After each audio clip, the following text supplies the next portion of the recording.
Todos, soy Silvina Díaz y en la clase de hoy vamos a hablar de una de las principales características de una herramienta establecida en los sistemas acusatorios que está prevista para controlar puntualmente la producción de información que nuestra contraparte esté realizando en el mismo momento en que lo está realizando. Me estoy refiriendo a las objeciones. Primero que nada, tenemos que saber qué son las objeciones. Las objeciones son mecanismos a través de los cuales las partes se controlan mutuamente y que resguardan los principios de bilateralidad y contradicción e igualdad de las partes en relación a las reglas comunes. Las objeciones son de las destrezas no solamente más finitas, sino también más complejas de la litigación oral, porque en fracción de segundos el litigante tiene que poder trabajar esta objeción. Es decir, detectar el problema en la pregunta que realiza la contraparte y formular la objeción. Vamos a ver que las objeciones más frecuentes se dan en lo que es el momento de producir la información. Esto es justamente en el momento de examen y contraexamen de testigos y peritos. Pero eventualmente las objeciones también se pueden dar en el momento de lo que es el alegato o presentación de apertura y también en el alegato de clausura. Vamos a estructurar el video entonces de esa manera. Primero vamos a hablar de las objeciones a preguntas y en un segundo momento vamos a hablar de las objeciones a alegatos. Empezando entonces con las objeciones a preguntas, vamos a ver que hay de dos clases, las formales y las sustanciales. Las objeciones sustanciales son aquellas que se oponen al ingreso del contenido de información que persigue la pregunta. O sea, cuando se trata de información que no puede ingresar a consideración del juzgador. Por ejemplo, la que está referida a una evidencia que fue excluida por su ilicitud. Para bajar a la práctica este ejemplo sería, yo no podría preguntarle a un testigo por un arma que fue secuestrada cuando ese secuestro fue excluido por afectación a garantías, por ejemplo. Estas están previstas en resguardo del principio de buena fe de las partes. Por otra parte, tenemos a las objeciones de forma, que son las que se oponen al modo en que el litigante realiza la pregunta. Esto no es una prohibición, es un stop. Espere, vamos a ver. Lo que se cuestiona es el modo de producción de esa información. Esa información puede ingresar al juicio siempre y cuando se haga con una pregunta formulada de manera correcta. Como nos dice Leticia Lorenzo, buenas preguntas reciben buenas respuestas. La pregunta mal hecha hace ruido. Lo difícil es, en cuestión de segundos, ubicar ese ruido en la categoría adecuada. Razón por la cual, en el módulo de hoy, les vamos a explicar cuáles son las preguntas objetables. Vamos a empezar por las preguntas capciosas. Son aquellas que inducen o fuerzan a error al testigo. No están permitidas ni en examen ni en contraexamen de testigos y peritos, justamente para cuidar la calidad de información. Acá vamos a encontrar que tenemos distintos tipos de preguntas. Tenemos las preguntas confusas, ambiguas o vagas, las repetitivas, las que tergiversan la prueba y las compuestas. Vamos a explicar qué significa cada una. Primero que nada, las preguntas confusas, ambiguas o vagas también inducen a error porque el testigo no sabe concretamente qué es lo que el litigante le está preguntando. Por eso es objetable. Las preguntas repetitivas, es decir, cuando habiendo sido formulada, ya fue contestada. ¿Por qué? Porque si el testigo ya respondió y el litigante insiste, probablemente esté queriendo que el testigo dude y cambie su respuesta. Por eso es objetable. Tenemos también a las preguntas que tergiversan la prueba, ya sea asumiendo hechos que no han sido introducidos como información al juicio o incorporando información a la prueba que ya ha sido incorporada. Y tenemos también a las preguntas compuestas, es decir, aquellas que al incorporar varias afirmaciones ponen al testigo en una situación en la que diciendo que sí a una, dice que sí a todas. ¿Qué otro tipo de preguntas objetables tenemos? Tenemos las preguntas sugestivas, que es cuando la pregunta ya incluye el contenido de la respuesta en su formulación. Estas no están permitidas en examen directo, pero sí están permitidas en el contraexamen y de hecho son las que se recomiendan para una buena ejecución de un contraexamen. Tenemos también a las preguntas impertinentes, que son aquellas que no aportan nada a la teoría del caso de ninguna de las partes y lo que terminan haciendo es prolongar indebidamente el juicio y esto también conspira contra la calidad de la información. Ahora, Ojo, porque puede ocurrir que una pregunta se objete por impertinente y que la parte decida defender. Puede ser que yo diga, señor juez, es pertinente para la teoría del caso de mi parte.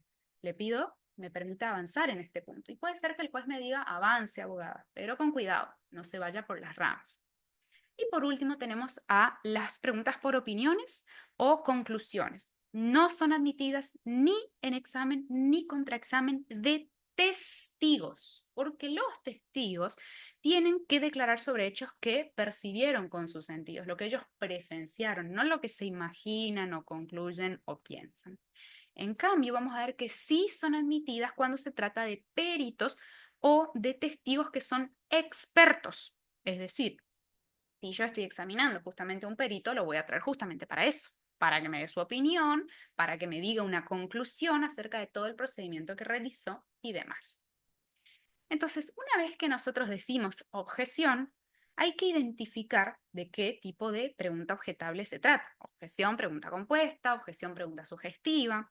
Ahora, puede ocurrir en el momento que por la gran rapidez que esto exige y para no acelerar las cosas y terminar diciendo objeción, pregunta compuesta y había sido que era una pregunta sugestiva, un tip que les vamos a dar es que de manera tranquila vamos a decir objeción. Entonces, el juez me va a decir, sí, abogada, ¿qué objeta? Y ahí yo le voy a decir, es una pregunta sugestiva. O le está dando la respuesta al testigo, si no me acuerdo decir sugestiva. O está incorporando muchas afirmaciones en una sola pregunta, si no me acuerdo decir compuesta. ¿Sí? Entonces, la cuestión es interrumpir de manera respetuosa y ahí podemos tener ese tiempito para encuadrar exactamente en qué tipo de pregunta objetable se trata.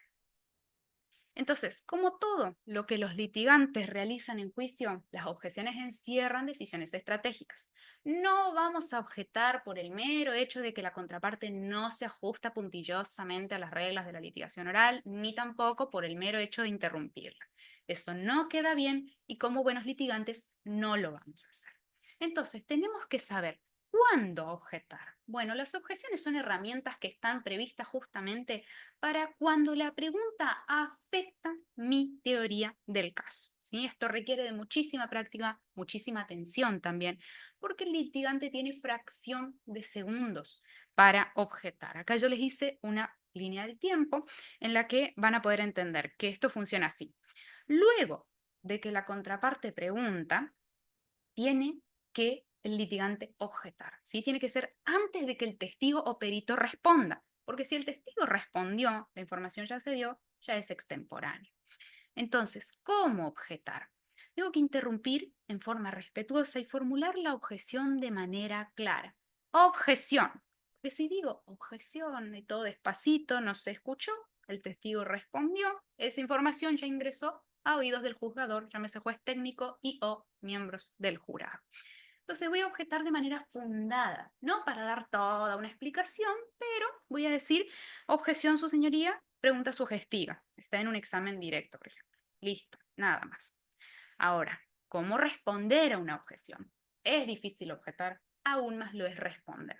En un juicio oral estamos trabajando con la terapia del shock, pero básicamente tenemos que intentar guardar la calma y decidir cómo responder a una objeción, porque vamos a ver que pueden ocurrir dos cosas.